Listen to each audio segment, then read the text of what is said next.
Welcome back to the channel, and I wanted to show you what came in here this last Saturday. It's Monday morning. We were minus 18 here this morning. The shop isn't awfully warm, so you're going to see my breath quite a bit. Ran the furnace for a little bit. Thought about through this whole video running the furnace, but it is quite loud. But this 1772 has belonged to two friends of mine. Originally came out of the Wisconsin area.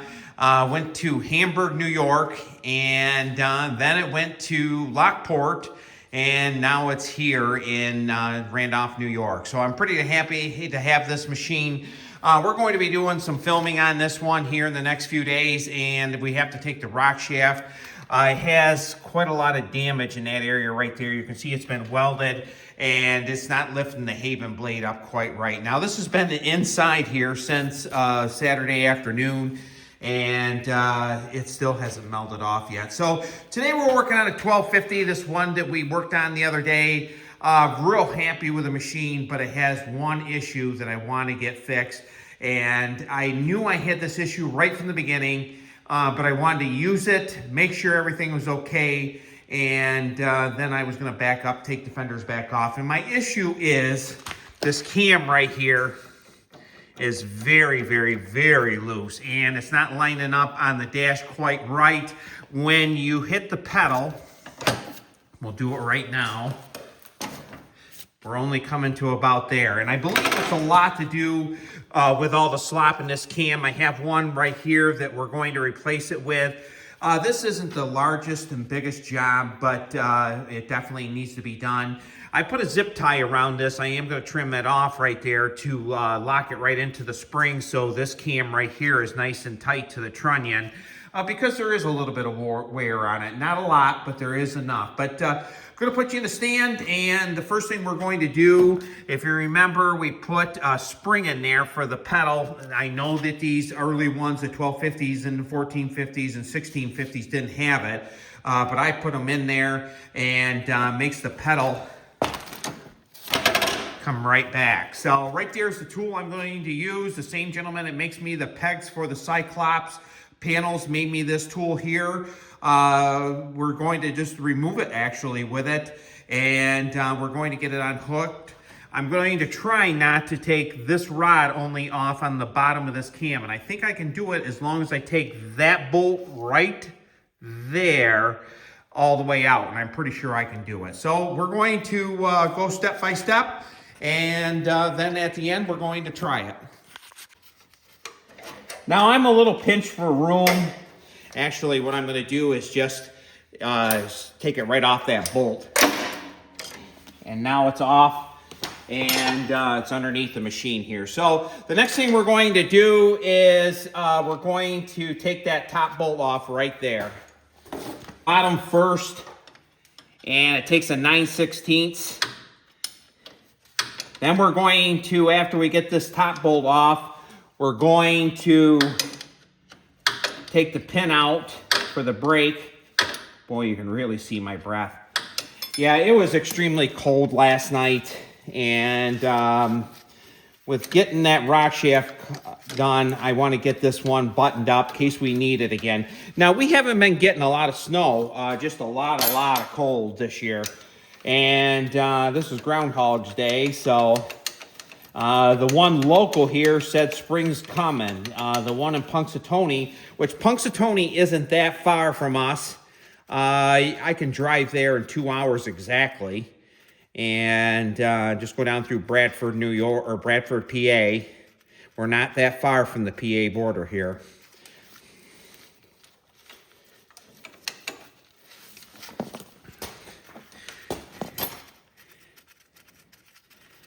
So we're going to take that all the way out.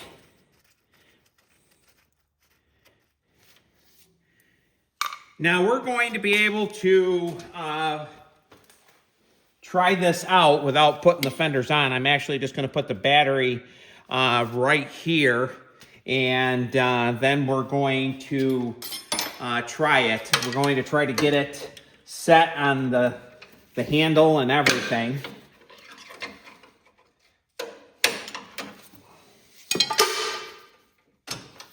And right there's the pin.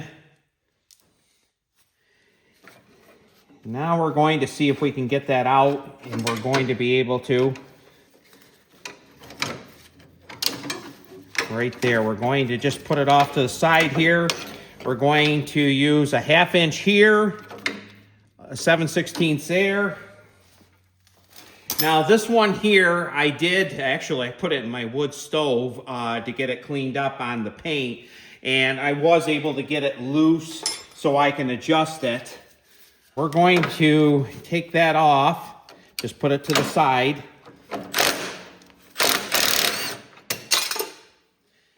Actually, it fell. Let's see how worn out this one really was. And you can see it's really worn. I'm going to show you the new one. What I actually did to tighten this up is I put a snap ring on the inside on the cam. Then I put this bracket on, and then I put that washer, and then I put that snap ring, and you can see this one here is nice and tight. So we're going to lube it up, put it right in. Yes, I could have bought brand new ones from Extreme. He has them in stock, and I work with Extreme quite a bit, so I'll be using some of their products here in the future. Great place to do business.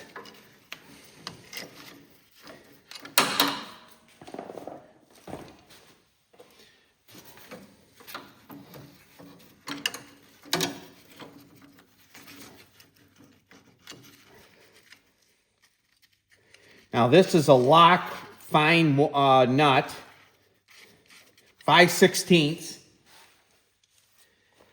You do not have to put a lock nut on there. That was original, but it probably had never come out just with a regular nut.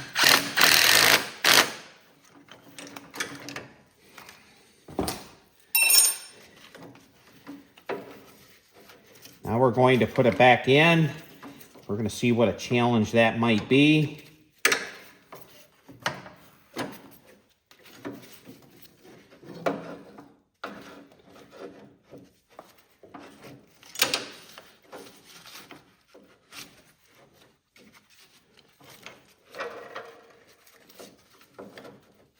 Now we're going to put that handle back. There we are. Going to put that bolt back in, and then we'll put the pin in the front. Not going to tighten it up real tight yet. I'm going to set it where I think it's probably going to want to be, and we'll fine tune it with the adjustment. Now on a warm day, that probably would have gone right in. Probably would have been able to turn that in with my fingers.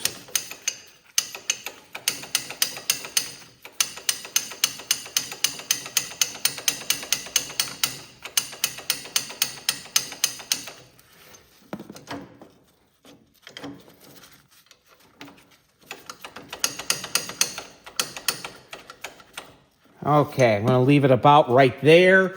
We're going to put the pin back in the front.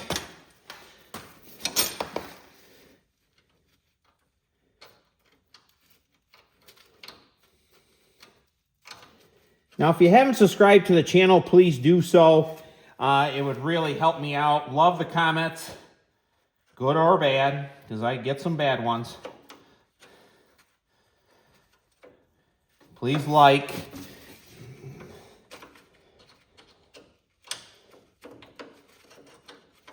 There we go. Let's put the spring in. Now it's time to put the spring in. And we're going to do it just like we do with the 82 series. I apologize about the furnace, but it's a little cool.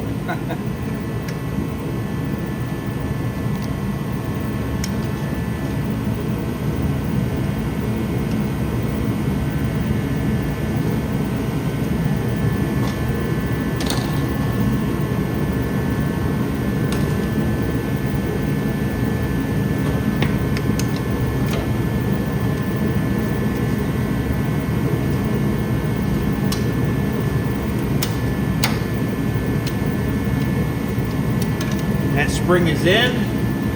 Thank my good friend Ron Owen for making me this tool to put them springs in. Just makes everything so much easier. You just put the spring right in this area right here, and obviously just pull it back and you can hook it right in there. So I'll show you. Right here's the pedal. Now these 1250s have a spring right there. You can hardly see it, but it's just not enough. This will make it a lot better. It'll make it more like an 82 series. So we should be in pretty good shape. Let's get the battery in it, and we're going to start it.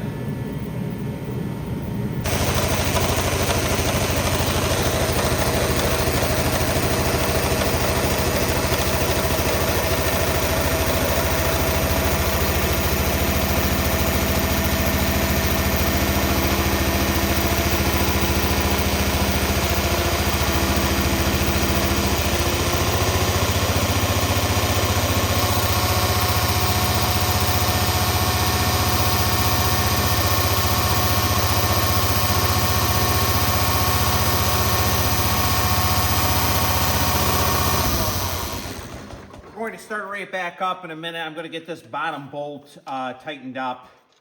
I don't have my safety glasses on, and that fan. I worry about them fans, especially when it's cold like this. And it's kind of stupid not to be honest with you. But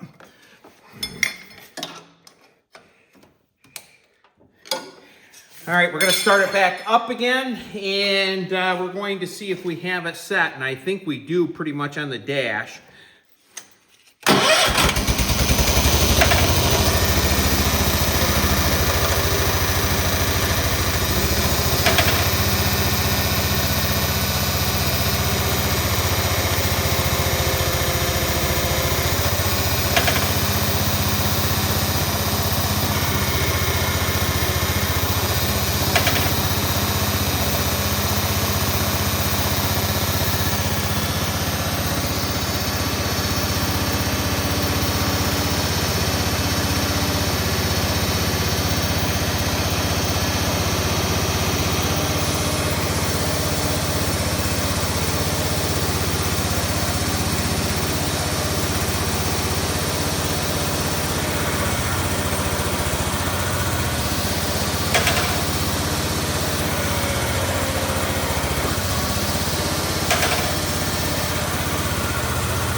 We're in really good shape. Have to get the fenders back on it, and you can actually see we're centered right here, just about like factory original. It's not perfect, but with one of these, we'll call it perfect because they're a little temperamental. You can see that this cam right here is nice and tight compared to what it was. It's not perfect, not brand new. But it'll definitely last for a lifetime now. So these old Cub Cadets are just like bulletproof, a 1250 especially. So thank you so much for tuning in. The next thing we're going to be filming is at 1772. Right here's my 882. We're probably, if we get some snow coming on this Wednesday, we might plow some snow with that machine right there. I'm really happy to have this one back, but really love that 1772. We'll get the rock shaft fixed in that, and then we're going to put the Haven on it. So thank you as always. If you haven't subscribed to the channel, please do so, and we'll see you on the next video.